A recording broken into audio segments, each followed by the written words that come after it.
Ghana's former President John Dramani Mahama staged a stunning comeback, beating Vice President Mahamudu Bawumia to reclaim the presidential throne. The 66-year-old leader returns back, leaving Ghanaians and quite frankly the entire West African region buzzing. John Dramani Mahama is no stranger to the corridors of power or unmet expectations. Back in 2016, Ghanaians handed him a pink slip, citing unfulfilled promises, a crumbling economy, and the unforgettable power outages that turned evenings into candlelight vigils. So, what is the difference this time around? Why did voters decide to give him another shot despite his past? Let's break down what this means for Ghana.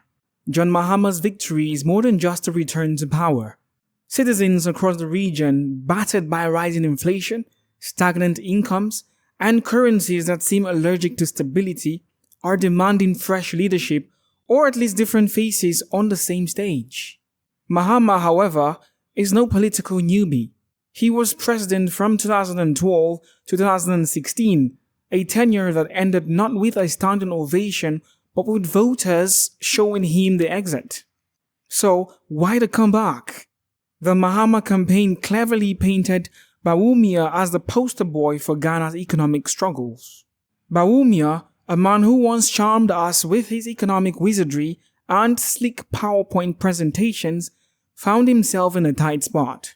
Ghana's worst economic crisis in a generation, compounded by a $3 billion IMF bailout, handed Mahama a golden opportunity. Who better to blame than the man whose government signed the dotted lines?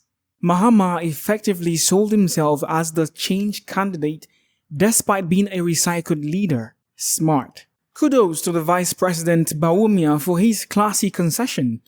In a region where contested elections often lead to chaos, his decision to bow out gracefully was a win for democracy. His concession speech, made even before the Electoral Commission announced official results, aimed to quell tensions and preserve Ghana's image as the region's bastion of peace.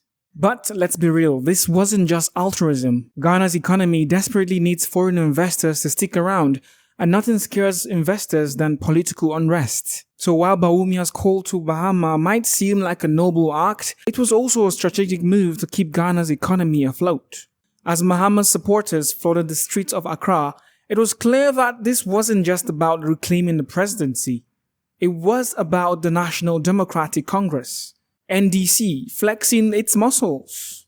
Early projections show the NDC is set to dominate parliament, likely controlling 185 out of 276 seats. With the commanding majority, Mahama has the runway to push through his policies without as much legislative gridlock. But remember, with great power comes great scrutiny. Ghanaians will be watching closely to see if Mahama's promises translate into progress or if it's just another round of political hot air. Now, what does this mean for Ghana and beyond? Mahama's return signals a growing trend in West Africa, voters punishing ruling parties for economic hardship. It's a warning shot for incumbents across the region to fix the economy or face the wrath of the ballot box. For Ghana, the stakes couldn't be higher. Mahama inherits an economy in shambles, weighted down by ballooning debts and a currency that's been doing the limbo dance for far too long. The $3 billion IMF deal provides some breathing room, but it's far from a silver bullet. If Mahama cannot stabilize the economy, then that's just too bad. For Vice President Bawumia, this is likely not the end. His graceful concession has bolstered his political image, setting him up as a leader who values Ghana's peace over personal ambition. Who knows, Ghana's political pendulum has a funny way of swinging back. In the meantime, Ghanaians have spoken. Now it's time for Mahama to show that their faith and votes were not misplaced. And if he can't, well, there's always 2028, because politics is, after all, the gift that is always giving.